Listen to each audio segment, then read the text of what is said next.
that video coincides perfectly with step 3. Actually, we got to do something about this Bible. Every message I've taught since a year ago, August, I put the paper clips on this Bible, and now the front's getting all jacked up too. But it's a good reminder to me of all the deposits that I put in my spirit. The times that I made a conscious decision to turn my will and my life over to the care of God as I understand Him. And the key is that I'm getting a better understanding of God every time I pick up this book. And I love what God has done for people like myself in AA or NA or GA or SA or CMA, CA, whatever the A may be for you, that He gives us tools to get us to this book. And whatever tool works for you, work it.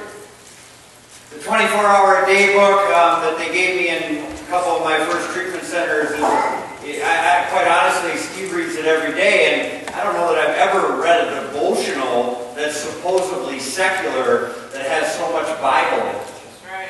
It kind of reminds me of the King James Bible, which is difficult for a person like me to read because I'm not a good reader, but I learned how to persevere in the right things. I wanted to learn how to be good at things that were good for me.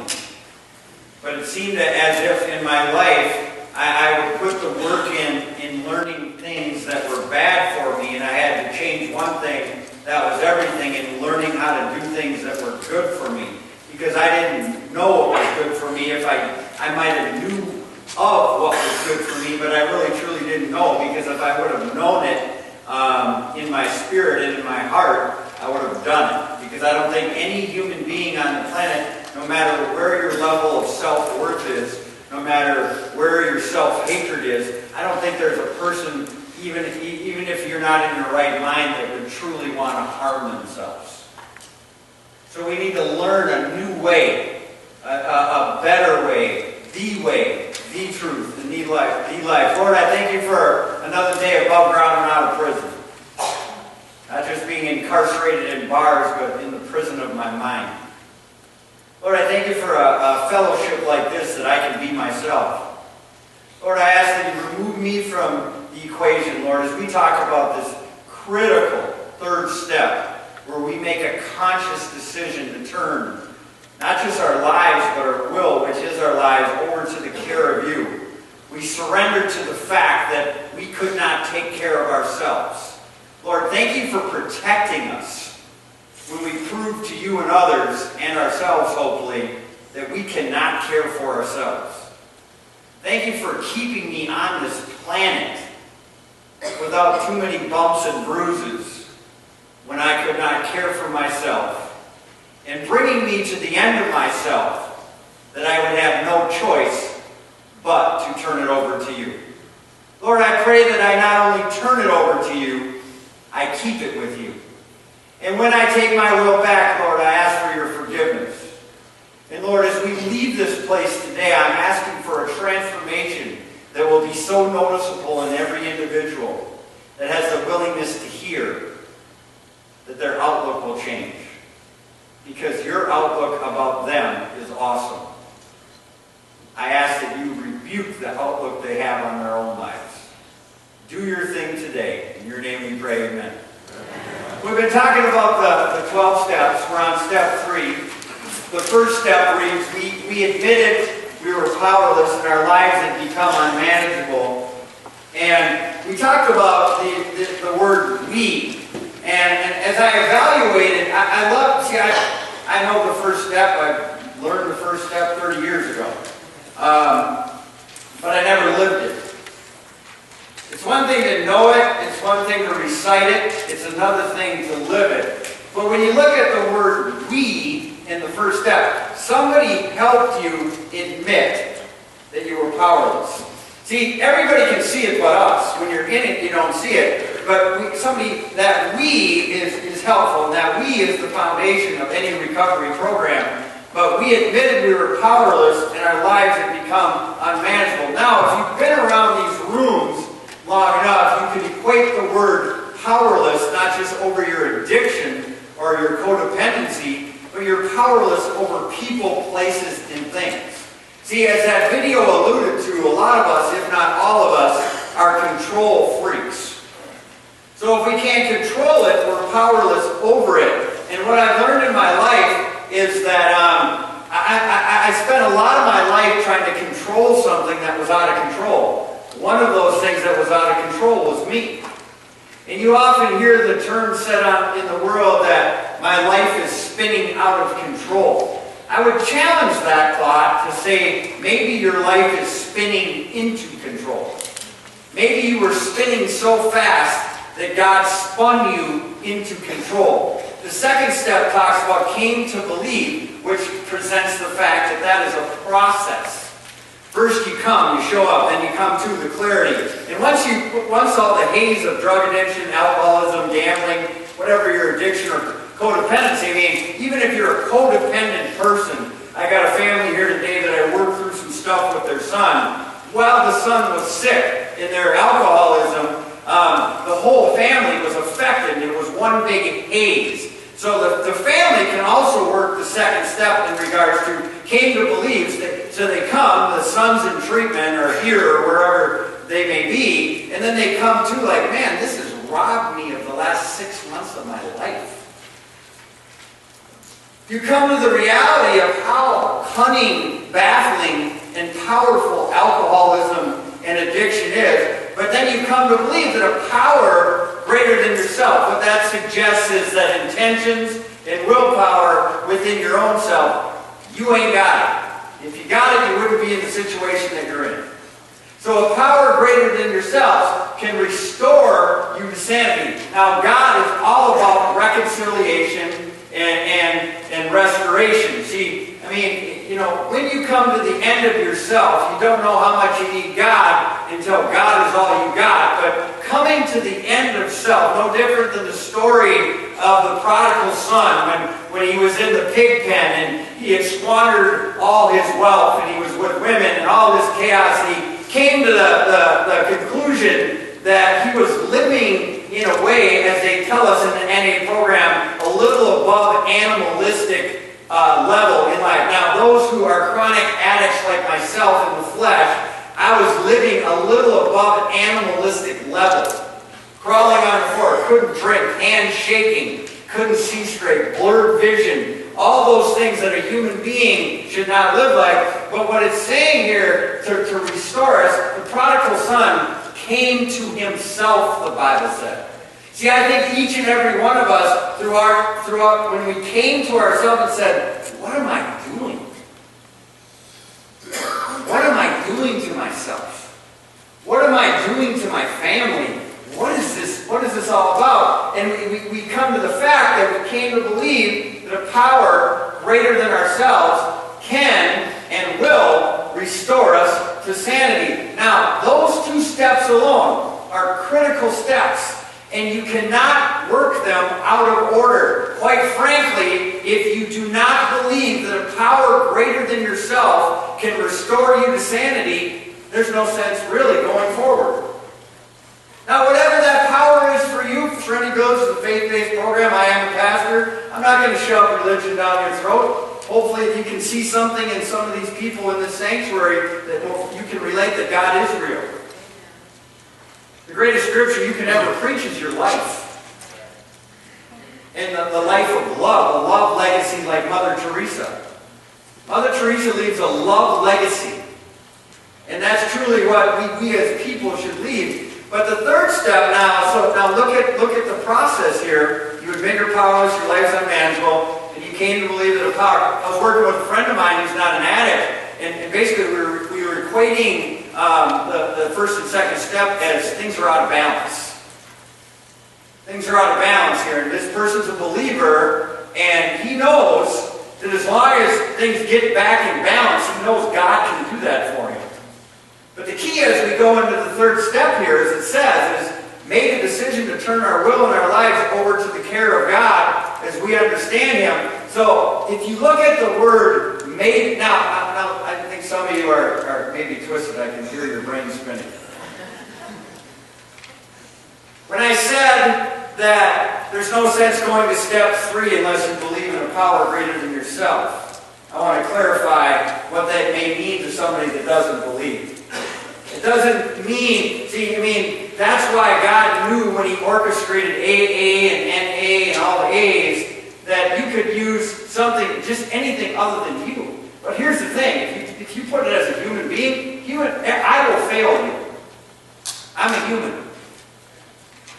And as overly as sensitive as we are as humans, we're looking for somebody, what's wrong with them. We can't accept, if it's a group of drunks and somebody in your group in AA has a bad day and upsets you, that might be a problem for a power greater than yourself. Good orderly direction, the program suggests. But again, if you're giving yourself the orderly direction, it's not good.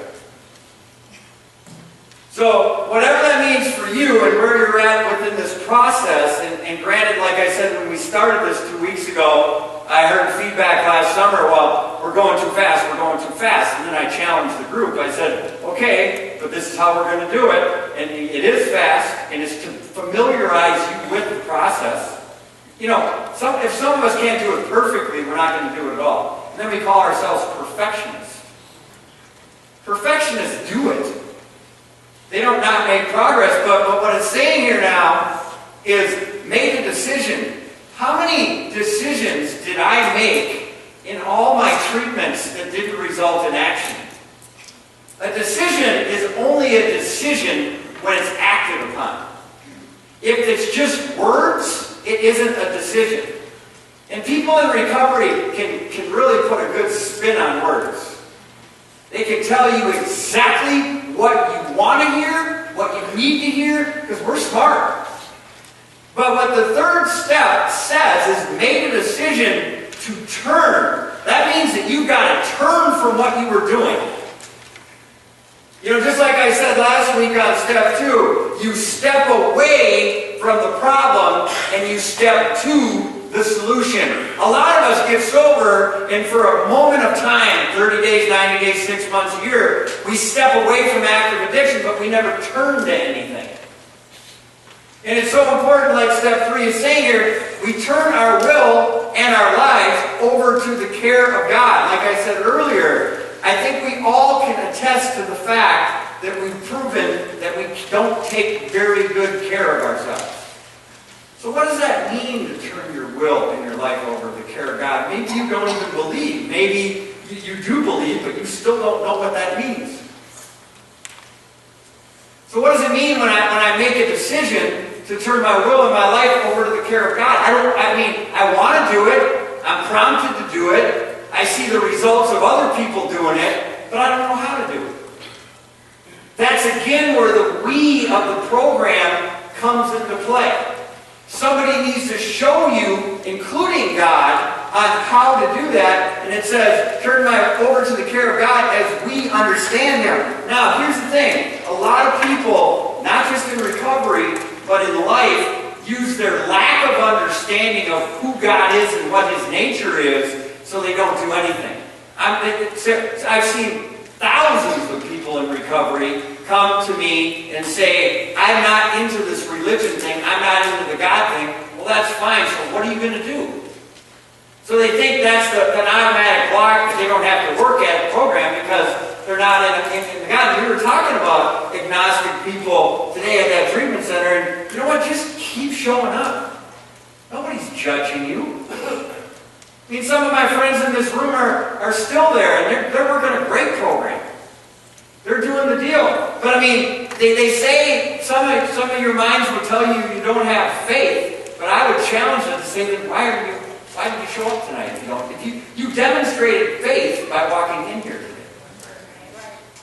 today. You can say, oh, I have to go, Doug makes me go. Doug ain't got no shotgun to your head. And you're a manipulator enough, you can come up with some story why you couldn't be here tonight. We know how it works. But God put us around a community that we've all told those stories, so there ain't no new story in the house. The cat did this, the dog did this, my car blew up, I had to work late. I mean, it's just countless things that we all made up ourselves. So it's saying now, in the 12 steps and 12 traditions, step 3 calls for affirmative action. That means a strict action. It's not just lip service. Affirmative action, for it is only by action that we can cut away the self-will, which has always blocked the entry of God. So isn't that something, that self-will will block the entry of God? If you're reading Sun Stand Still with us right now, I don't think it's a coincidence that, I went ahead because I had to prepare for the sermon, but one of the days this week, if we haven't already read it, says faith without works is dead. So that's what step 3 is talking about. So now there's a couple different deposits into our spirit, but the majority of my life is that I blocked God entry into my life, or if you like, a higher power into our lives. Faith, to be sure, is necessary, but faith alone can avail as nothing. AA teaches us that half measures avail as nothing. I love studying. I love studying the big book, 12 and 12, the NA basic text. It works how and why, and the Bible. Because I love having people come up to me and try to say, well, this is that, this is that. I'm like, really? Okay, I'm going to sit here and debate it because I know all the text too. Some people just want to argue about nothing. And the key, as it's saying here, is that faith, you can say you have faith. But if it's not, you can tell your family, you can tell me, you can tell your house leader that you want to be sober. But if it ain't backed up with action, you, in an unspoken, unconscious way, and maybe not even knowing it yourself, are not willing to do it. And that was my MO for many years. I'd say one thing and do another. In fact, the effectiveness of the whole AA program will rest upon. Now, anytime the text says that, you better pay attention. The whole AA program, it says, will rest upon how well and earnestly we have tried to come to a decision to turn our will and our lives over to the care of God as we understand. What that means is, this step is important. All steps are important. But you really can't do a 4th and a 5th, a 6th and a 7th, an 8th and a 9th, 10 through 12, without having this relationship. Because who are you going to ask to remove your shortcomings? How are you going to become entirely ready to have God remove your defects of character? I think, again, like when I opened here, all of us, when we were first sober, it's not so much an addiction, it's a character issue. We have a character issue. We don't do what we say we're going to do. We don't follow through. It's a kiss of death when people tell me when they leave here, you'll see me. I can count on 2 hands how many people I've seen in 5 years. Because life happens. Priorities change. But 100% of the time they relapse. There is no deviation from that statistic. And I was one of those statistics. I thought that I got what I needed, and now I'm going to go out and just be a great guy for the world. It doesn't work that way. It doesn't work that way. And that's what it's saying. Once we have placed the key of willingness in the lock and have the door ever so slightly open, we find that we can always open it up some more. So a lot of us are creepers. We like to peek a little bit to see what this is really about. In 10 years of Serenity Village, it's in the high 90 percentiles of all the thousands of people that have come into this program. When they come here on Tuesday, the majority, if not all of them, come into the program because they get around people like you. They know it's real. They know it's real.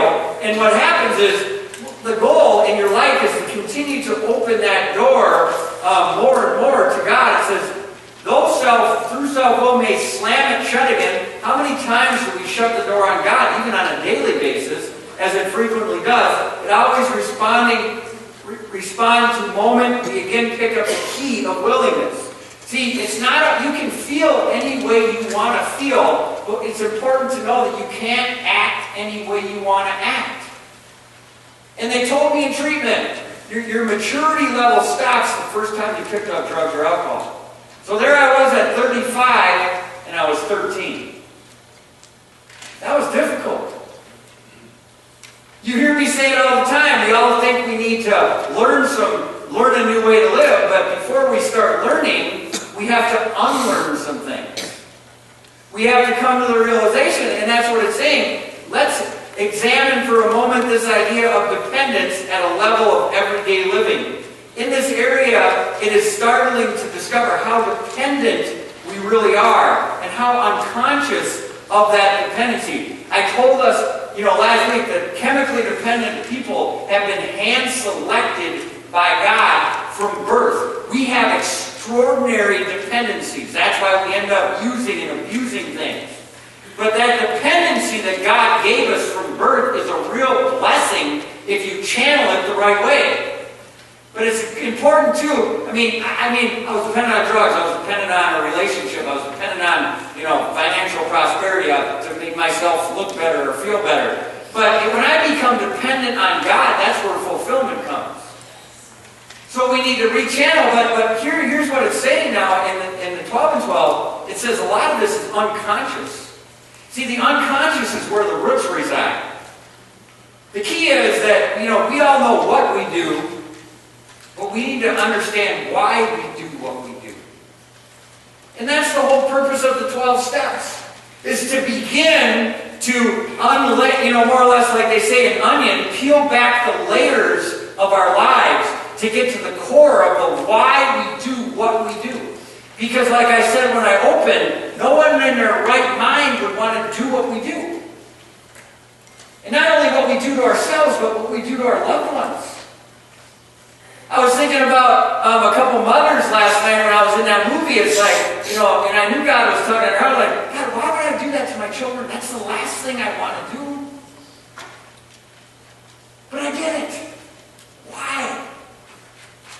Why do I do that? And that's what the steps are all about, to maybe get some, as Fred alluded to. I mean, sometimes you might not get the answer as Sarah alluded to in the Alpha Course, but she's got peace instead. I'd rather have peace than get an answer and be more disturbed.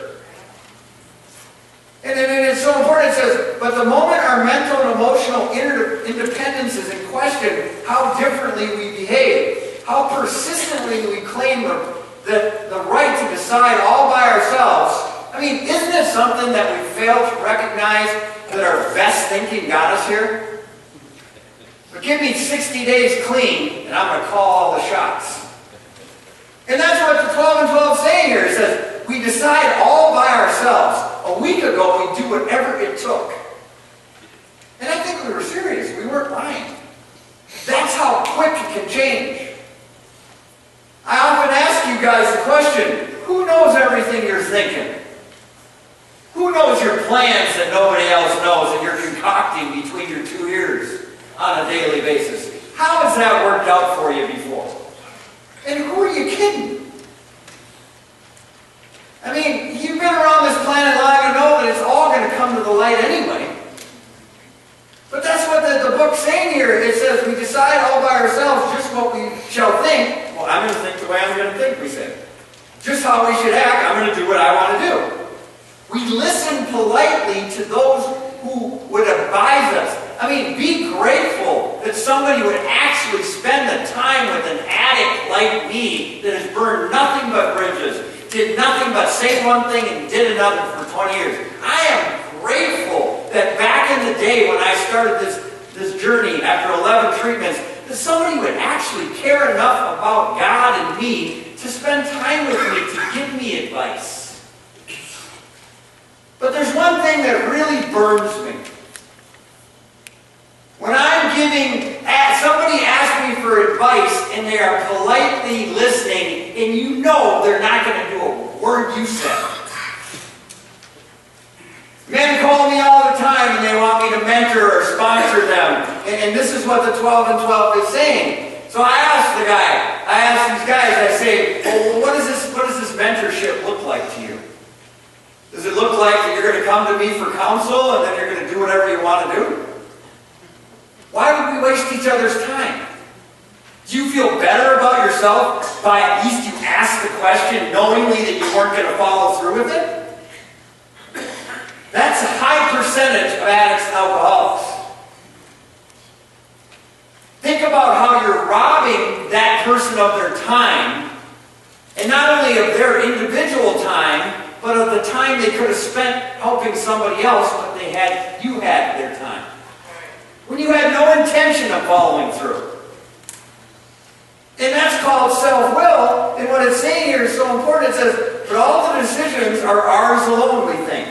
Nobody is going to meddle with our personal independence in such matters. Anytime you tell yourself internally or verbally to someone else, I know what's best for me, you are in trouble. I don't care if you got 15 years clean.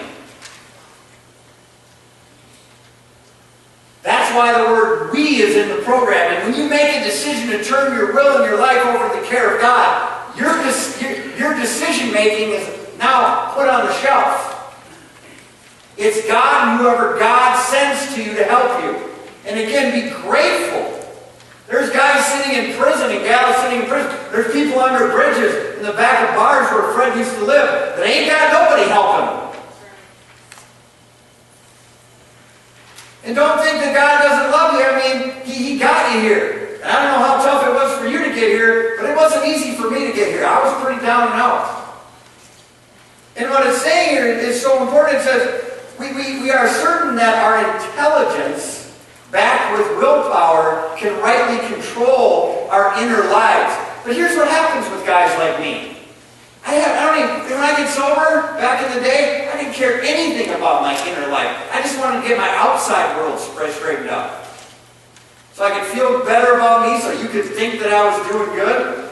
Because we're so talented, we know how to get back what we lost. We've done that 100 times. But we don't know how to keep it. That's because there's a character issue there, and we need to do a third step on a daily basis. As the Bible says, deny daily, take up your cross and follow me. But it says we think we can rightly control our inner lives and guarantee success in the world we live in. Now, if we have an honest appraisal of ourselves, the reason why we drink, drug, or gamble is the fact that we can't manage our own emotions. The only thing we've learned to shut this bad boy down is to consume something that will shut it down. So what makes us think now that we're sober that we're going to be good at managing our inner life, our thoughts, our feelings? See, that's why the third step is so critical as we make a decision to turn that over to the care of God. It says, the brave philosophy wherein each man plays God. We just taught that on Some Stand Still. Do you think your ways and your thoughts are higher than God's ways and thoughts? We talked about that in step 2 last week as I closed. I mean, the opinions of others and other people's viewpoints on you. But it says, sound good in the speaking, but it still has to meet the acid test. How well does it actually work when you call the shots? If you come up to me tonight and say, do you think I'm ready to move out? And I say, no, not to make you feel bad, not to make you feel like you're doing a bad chore. No, I'm saying that because you're not ready to move out and I actually care about you. And you move out anyway. Who are you listening to? Yourself. And trust me, we're talented enough. If Mike says it's not a good idea, and I go to Steph and it's not a good idea, now I'm going to hit Glenn and I'm going to put a little twist on my story. Oh, that sounds like a good idea. I'm going to seek out somebody to agree with me. We learned that at a very young age. When Dad said no, we went to Mom. I mean, there's a lot of codependent people in here, and that's how it happens. One parent's trying to draw a hard line, and the other parent's going behind the other parent's back to coddle to something that needs to be confronted. You hear me say that all the time. Don't comfort something that needs to be confronted. And it goes on to say, one good look in the mirror ought to answer enough for the alcoholic. Does it actually work? No, it doesn't. By now, though, the chances are that he has become convinced that he has more problems other than alcohol. How many people have more problems other than drugs or alcohol? Don't look at them as problems. Look at them as opportunities. Opportunities to better your life. And it says that some of these we refuse to be solved all by the sheer personal determination and courage he can muster. Now, I didn't get here because I had a lot of personal determination and courage when I walked in the door. No, I had personal determination to get one more of the wrong thing. I had personal determination to lie so much that you would believe me. I had personal determination to be a master manipulator. But did I have personal determination and courage to live a life of integrity? No, I did not. I had to learn how to do that. It says, they simply will not budge. They make him desperately unhappy and threaten their newfound sobriety. Have you ever tried to work with someone in recovery that's desperately unhappy? And now we're all going to have those days, but it's like it's a choice to be unhappy. Because if you've been where I've been, you should be grateful. You should be grateful that you have breath in your lungs. You should be grateful that you did not kill somebody when you were driving drunk. You should be grateful that when you shot that dope, it wasn't your last breath. You should be grateful that you're not doing a dope charge seized by the drug task force and they didn't catch you. You should be grateful. But they're not always grateful, and nor am I. That's why I need the we. I need the we, because when I'm down, you're up. But left to your own devices and doing it by willpower, it says, it's so important. Our friend is still victimized. You know what I say often? You're not going to have victory when you're a victim. And if you are a victim, everybody's wronged you. Everybody that crosses your path will be a victim of you. I left a lot of victims out there. Because I had the victim mentality by remorse and guilt when he thinks of yesterday. Bitterness still overpowers him when he broads upon those who he still envies and hates. His financial insecurity worries him sick. Panic takes over when he thinks of all the bridges to safety that alcohol burned behind him. To all of us, this was the most wonderful revelation. Our whole trouble had been the misuse of willpower. We had tried to bombard our problems with instead of attempting to bring them into agreement and intention for us. If you read Sun Stand Still blog today, you need a new vocabulary. You need to do new word exchange on what internal words you're telling yourself about you, what you're saying about other people. It's so important that we need to align ourselves with what God feels about us. To make this increasingly possible for the purpose of AA's 12 steps, step 3 then opens the door. In all times of emotional disturbance or indecision, we can pause and ask for a quiet in the stillness of the simple and say, God, grant me the serenity to accept the things I cannot change, the courage to change the things I can, and the wisdom to know the difference. We don't even do that. How many times today were you trying to control something, and did you ask God to give you, accept that you can't control this, give you the courage to control what you can control, and the wisdom to know difference? The Serenity Prayer is one of the most powerful prayers that you can use in your life to have victory. And a lot of us don't use it. I mean, how often are you accepting the things you cannot change? You can't undo your past. Have you accepted that?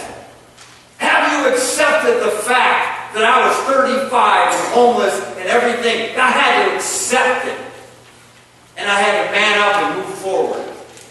I couldn't be a victim. Oh, this happened, that happened, this job, wrong me. I have to accept the things I cannot change. The courage to change the things I can. The courage to change so history doesn't have to repeat itself. Bless you. But if you don't have courage, history will always repeat itself. And it says, and the wisdom to know the difference. Thy will, not mine, be done. In that Serenity Prayer, it says in the NA basic text, it says, the word decision implies action. This decision is based on faith. Like I said, anybody who walked in this door demonstrated faith tonight. We only have to believe that the miracle that we see working in our lives, in other lives of men. Look around the room. Look around the miracles. I couldn't put dope down for 10 seconds. And here I sit. It's a miracle. It's a miracle I didn't get high today. I don't care how long I've been doing this. It's a miracle. And it says, the lives of other clean addicts can happen to any addict who desires to change. Now check out the word desire. A lot lot of us still desire to use dope, drink, gamble, sex, pornography. That desire is still there. Now don't misinterpret a desire from a thought. A desire is deeper than a thought. A thought is only a thought. You can take that thought captive and make it obedient to Christ. You can submit then to God, resist the devil, and he will flee. You can come here to him, and he'll come here to you. You can wash your hands, you sinner, and purify your heart, you double-minded. Wash your hands before they get dirty.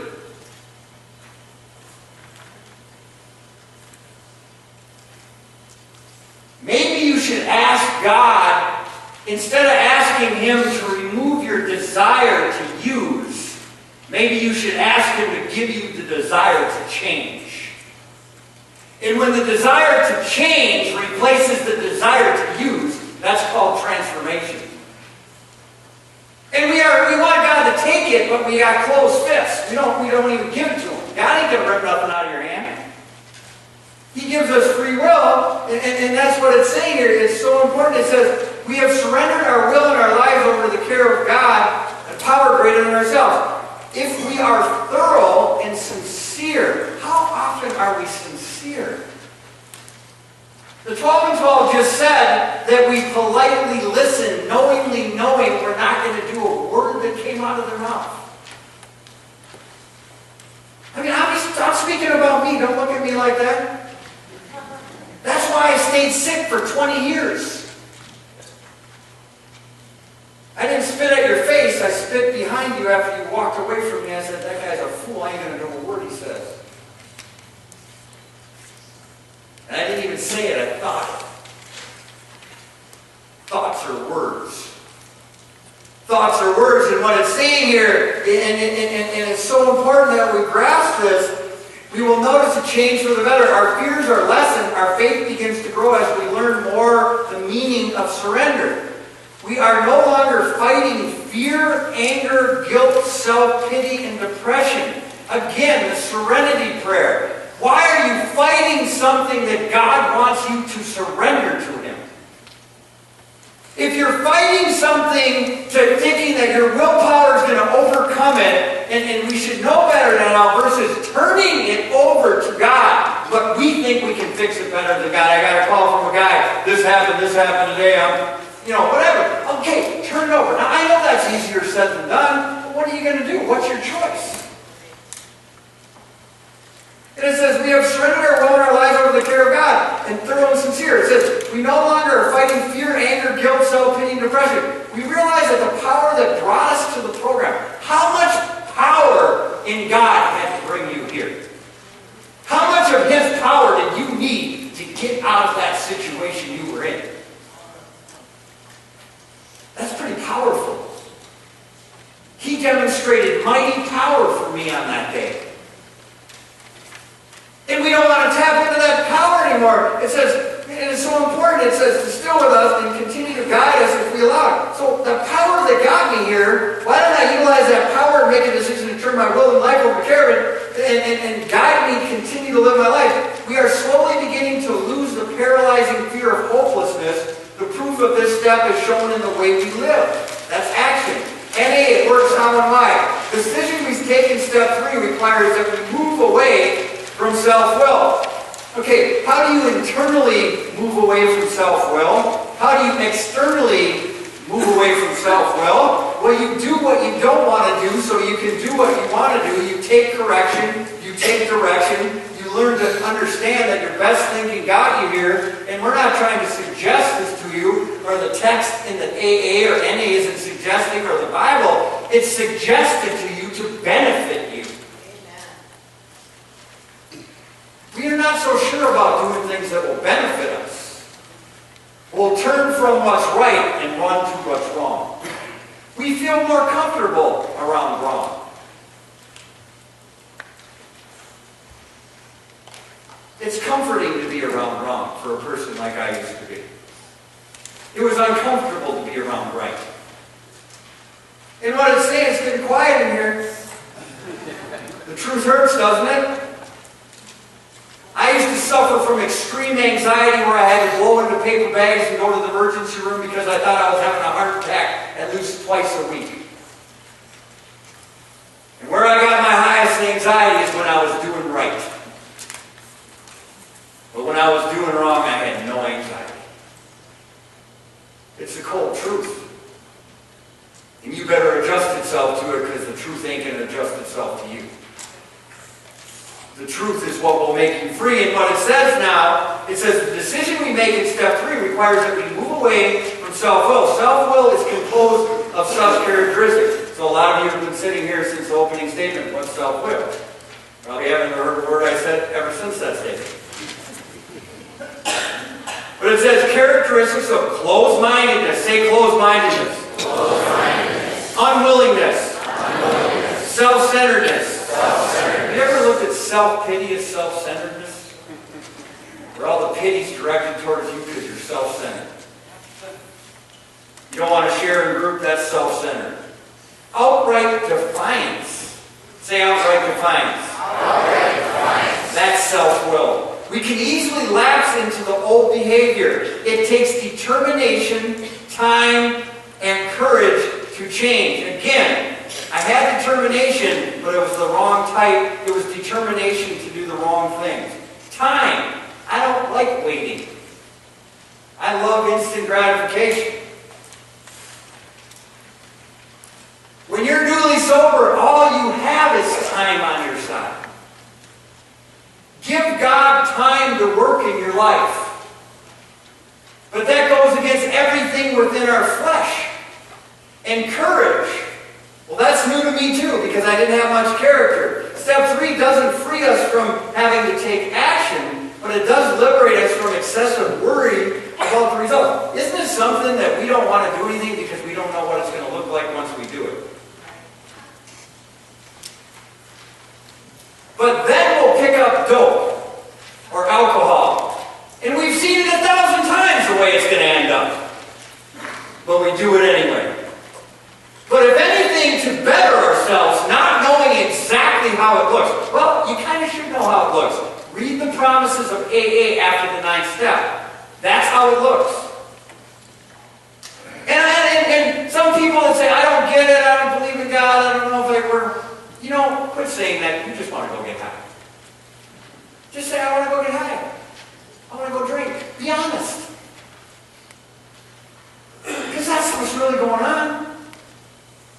That's what's really going on.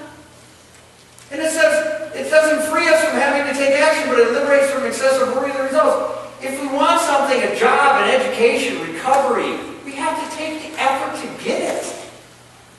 Our higher power will take care of our spiritual needs, but we need to participate in our own lives. We can't simply sit back and expect God to... Isn't it something that you want somebody's recovery more than they want it?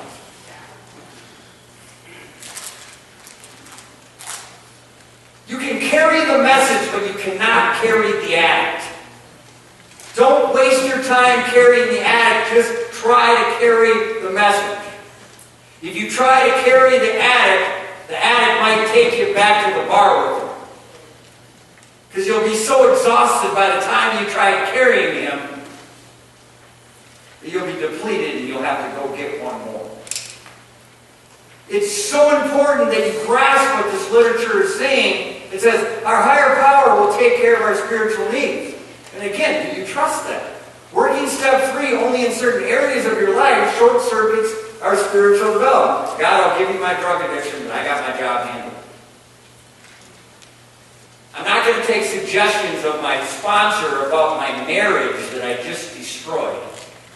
I think I know what's best, so I'm going to move back home.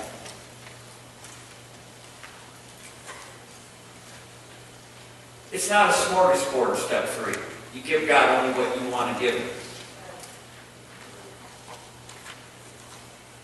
A white lie is a lie, partial disobedience is disobedience. Half measures avail is nothing. I am too sick in addiction in my flesh to short-circuit any of my spiritual development. We found that our recovery benefits when we practice the principle of surrender to the best of our ability in all areas of our lives. We begin to see positive results from the decision we have made. we begin to notice changes. Let me tell you something. If you don't notice changes, ask somebody. We notice them in you. We notice positive changes in you. Especially the new people. Amazing changes in you. Well, but here's the thing. Here's the thing that you need to understand about changes. Change is not always good. Just as if people can notice positive changes in me, and I say, no, I don't feel like I've changed, I'm not going to listen to them. When they come to me and say, I've noticed some negative changes in you, I still ain't going to listen. So learn to listen to the positive changes before somebody has to point out a negative change in you. And here's how our minds work. We could be doing 99 out of 100 things right, but if somebody points out one thing that we possibly have to change, we're a total failure. Stop being a failure and learn how to fight for your sobriety, which is surrendering in a step 3 to God to take care of you. And once you do that, let me be very clear with you. Once you turn your will and the life over to the care of God, as you understand, He'll send people into you. He'll send them right to you. Well, I don't know what God says. I can't hear God's voice. I don't like to read the Bible. Just turn. I don't like to do the big. I don't like to. Well, did you like to be homeless? Did you like to overdose? Did you like to leave your family? Did you like to say one thing and do another? As soon as you turn your will and the life over the care of God, God will send you. You did it before you got here. You worked to step 3 without even you knowing it, and here you are. Here you are. God is who He says He is, and it's so important that we grasp this. We see positive results of the decision we made. We begin to notice changes. While our circumstances or our lives may not change. See, everything that we base our happiness on is on circumstances. If you get out of your circumstances too early, you didn't feel enough pain. You've got to feel the pain of your circumstances to grow. When God forgives you, He doesn't release you from your circumstances. He just changes your perspective on your circumstances. I'm still paying the piper for things 10 years ago. I got guys murmuring and complaining to me this last week, well, I just got 40 years probation. I said, that's awesome. You ain't got nothing to worry about if you're doing right.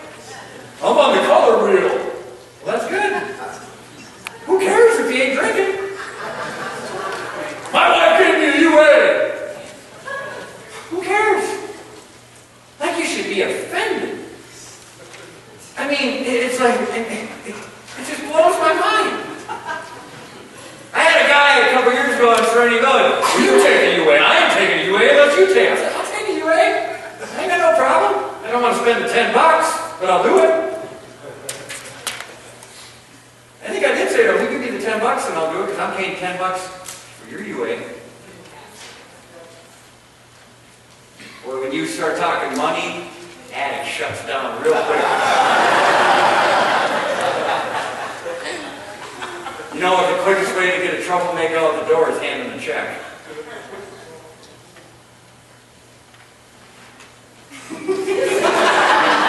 Giving away my secrets. And trust me, they worked for me too back in the day.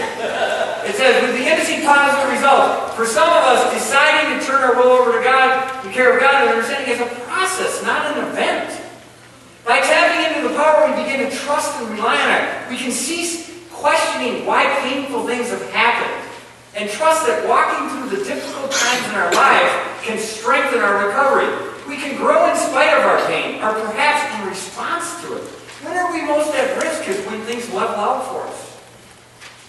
When we begin to be comfortable. That's what drives me nuts about families that drop kids off here.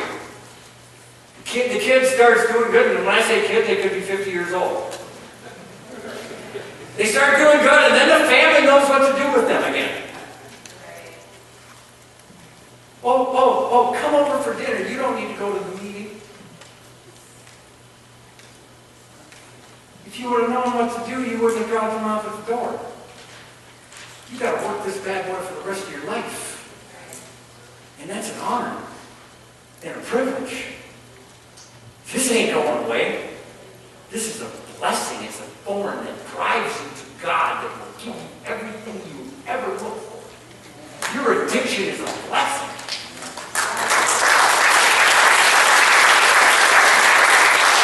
It says we are beginning to replace our old attitudes with honesty, faith, and responsibility.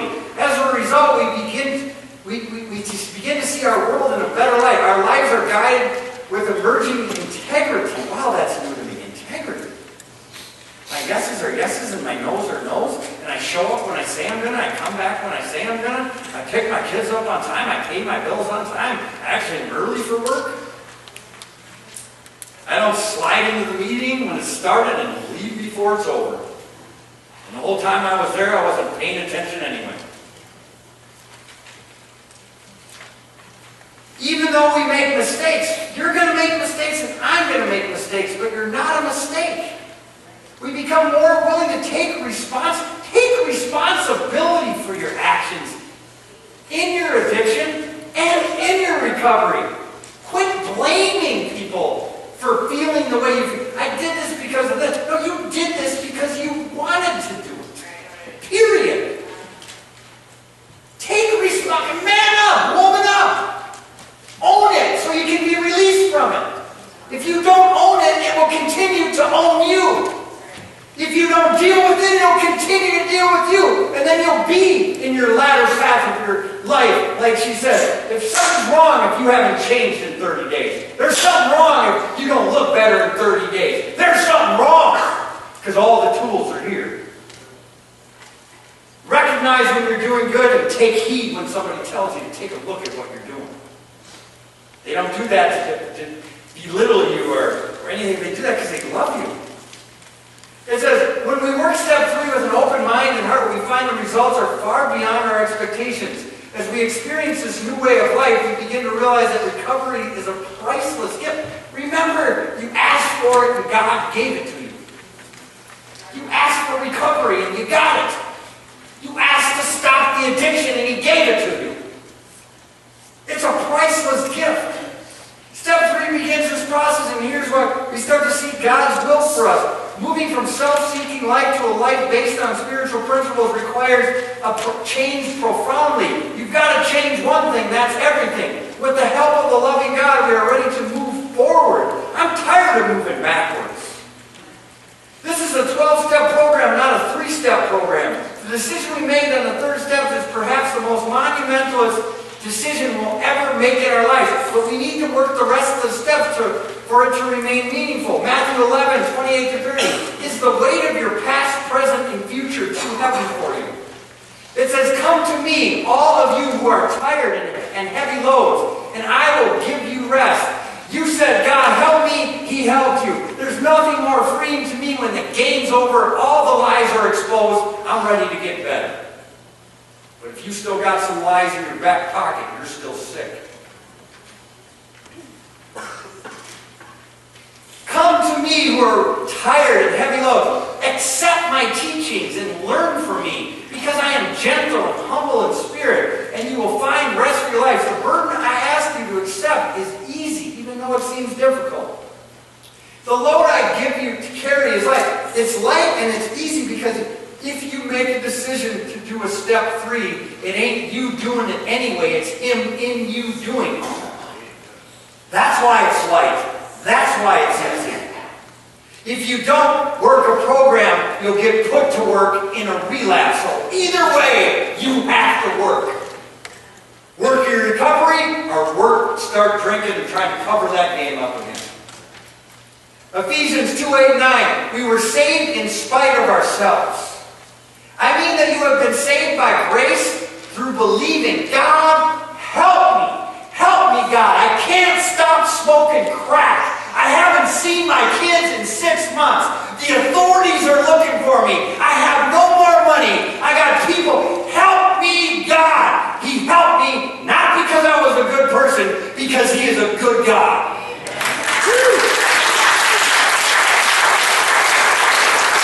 You was a gift from God, the Bible says. It was not a result of your own efforts. I love going to treatment and saying, well, at least I'm not court-ordered. Right. No, I'm not court-ordered like you guys. Dude, if you would have got caught, you would have been court-ordered. I love checking people. Because I get checked every day by my mentor. Every day, because he loves me. He loves me. He loves me. Somebody loves me enough to check me. Joseph is a good friend of mine. Him and I went to treatment years ago.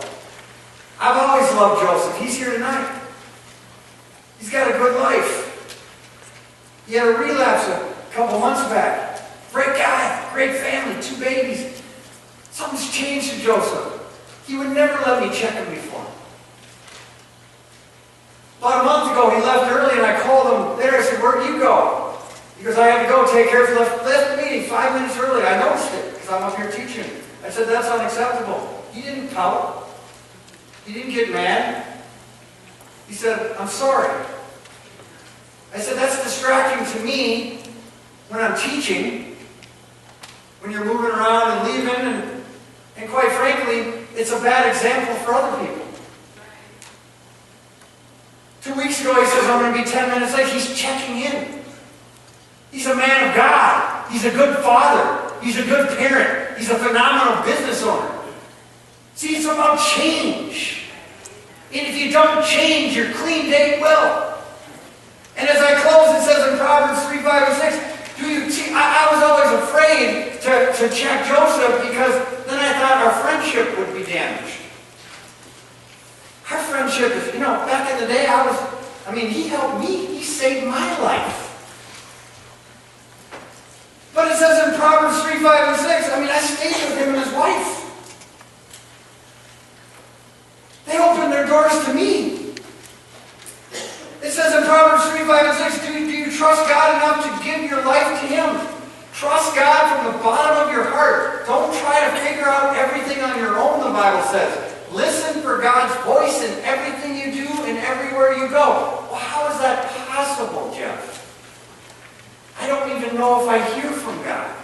I don't even know if I believe in God. Make a decision to turn your will and your life over to the care of Him, and He will send people to you to listen to and to tell you, as the Bible says, in everything you do, everywhere you go, He's the one that will keep you on track. I'm here tonight sober and free because of God and because of the people that God sent to me to teach me how to live. Let's take a 10-minute break.